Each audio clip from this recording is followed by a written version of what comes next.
I've realised I've been wearing the same t-shirt for the few videos, so we're gonna keep it like that for this one. But how do I even begin? Squintle, you believe in me, don't you?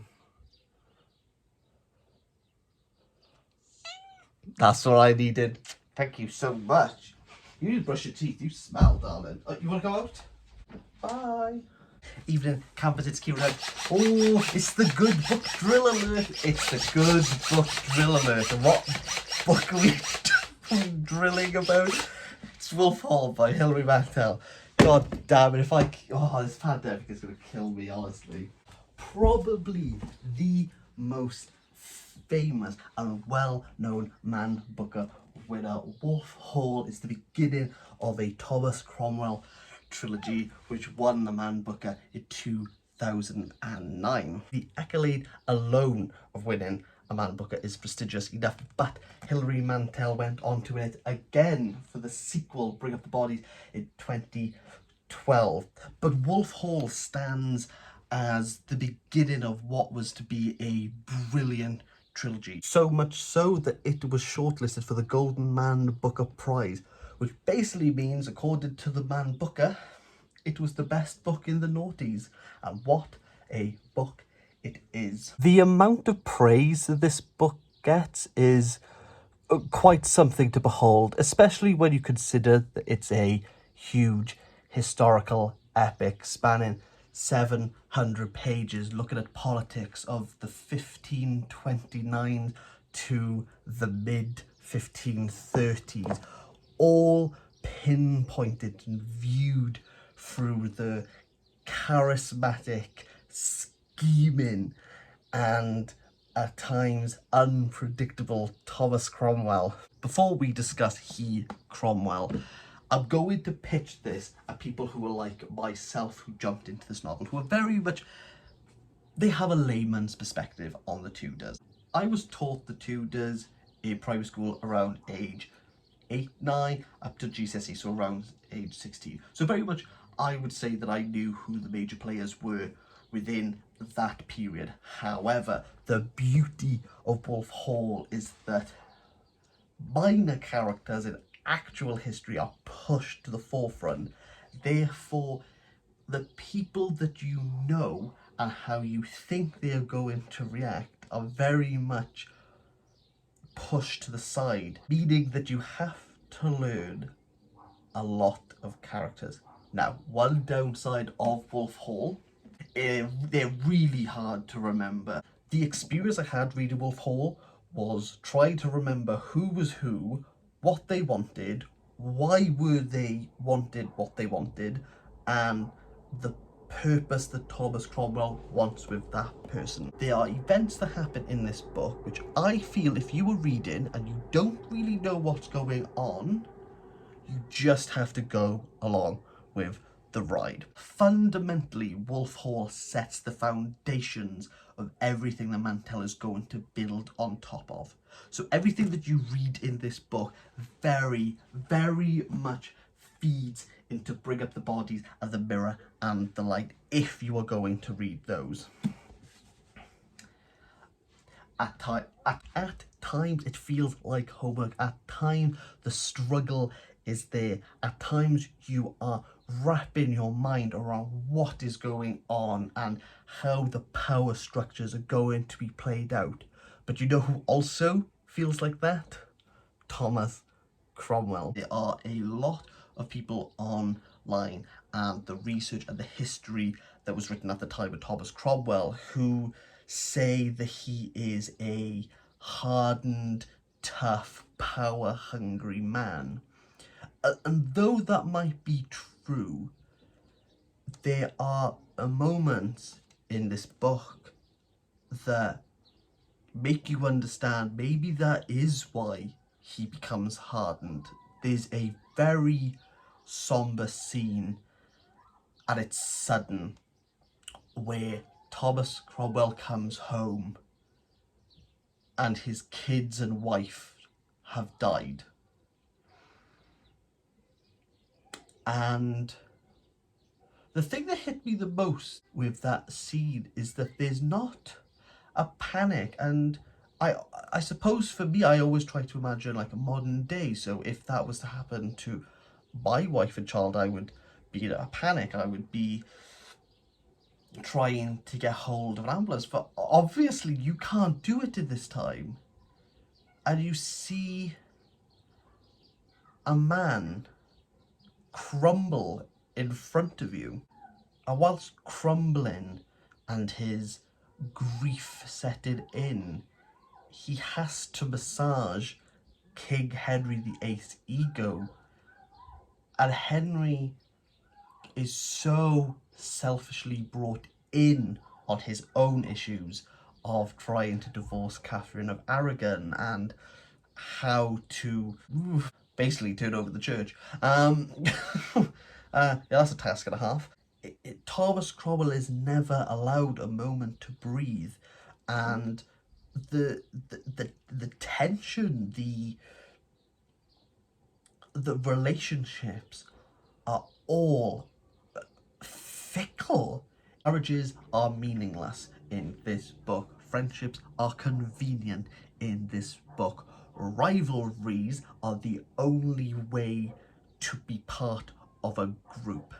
And the group that you put your money on better be the one that wins. Cromwell's thoughts seem very conflicted in what they want to do.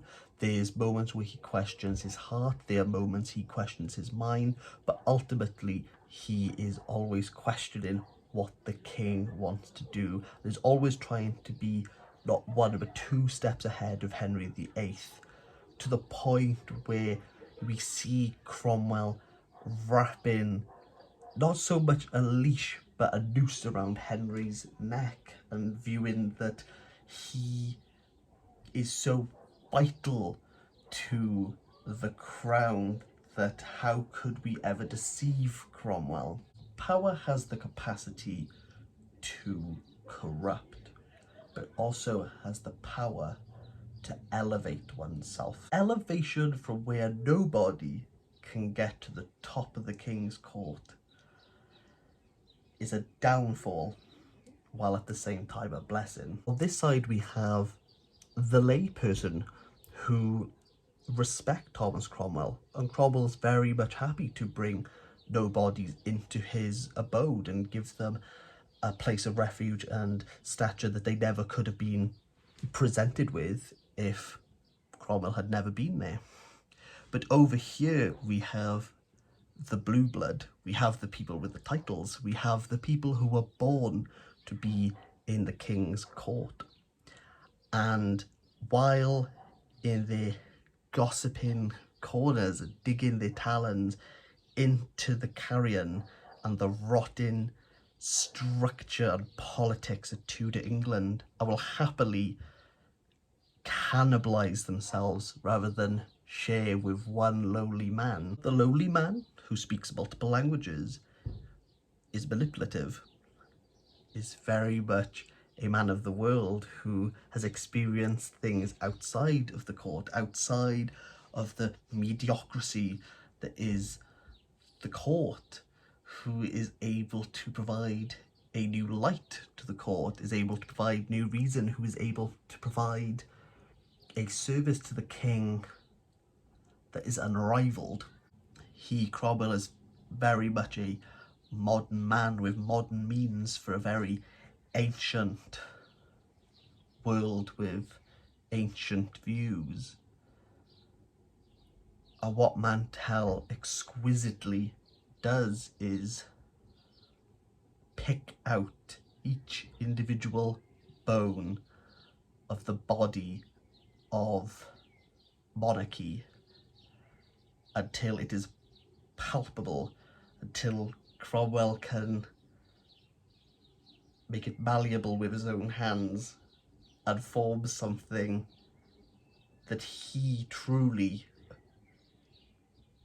not only cherishes but is his. Simply Wolf Hall is a difficult book. It has a difficult structure, it has a difficult plot, it has a difficult cast who have difficult questions that provide difficult answers in a difficult world. Difficult though it is, Thomas Cromwell is your guide. And like it or not, you will follow Thomas Cromwell. And he will try to make things simple for you. And though you may not understand, and though some things will go over your head, you'll trust Cromwell. You'll trust him like every character does, to their demise, to their rise. You will trust Cromwell that you will feel like a friend. You will trust Cromwell to the point where you will not trust anyone else. You will trust Cromwell with all your heart, with all your desire, like the king. And it only makes it oh so difficult to know what happens to him at the end of the third book. And still then, past the books, past the series, is Hilary Mantel showing you to trust everything that this man says. I wholeheartedly adore Wolf Hall. So, to put it in Mantel's words, so now get up, buy the damn book. It's like an 8 out of 10. It's an 8 out of 10. Just buy it. Buy it. Pa. We weren't expecting that, were you? If you've read Wolf Hall and you loved it or hated it, or you're somewhere in between, or you're still not sure, please just let me know down in the comments. I'm more than happy to discuss with everyone in the comments, and quite honestly, I'm surprised how well this channel's picked up in 3 weeks. So honestly, thank you. If you want to recommend me a book, please do hard sell me down below, and I'm more than happy to have a gander. Equally, because I am covering all the Man Bookers, if there is a book of the Man Booker you want me to review, please let me know down below, and I will get to that quicker than some of the others that are on the bookshelf. So yeah, honestly, thank you so much. It's been a bit of a whirlwind of booktube at the moment, but I'm really happy that loads of people are as enthusiastic about the Man Booker and the Booker Prize as myself. So thank you so much, and here's an outtake of me trying to take off of a sticker. That's fun. Taking the sticker off so people don't think I'm poor. Taking the sticker off so people don't think I'm poor. Is this what I've become? Look at that. That's a joke, people. This is just so I could be like, oh yeah, I can afford £9.99 on a book. Is that how much it was? £9.99 on a book. I didn't buy this for £2 for £8. I did buy it for £2 for £8. Look at the quality I'm getting here. Oh, we got this, people. We got this, people. Oh.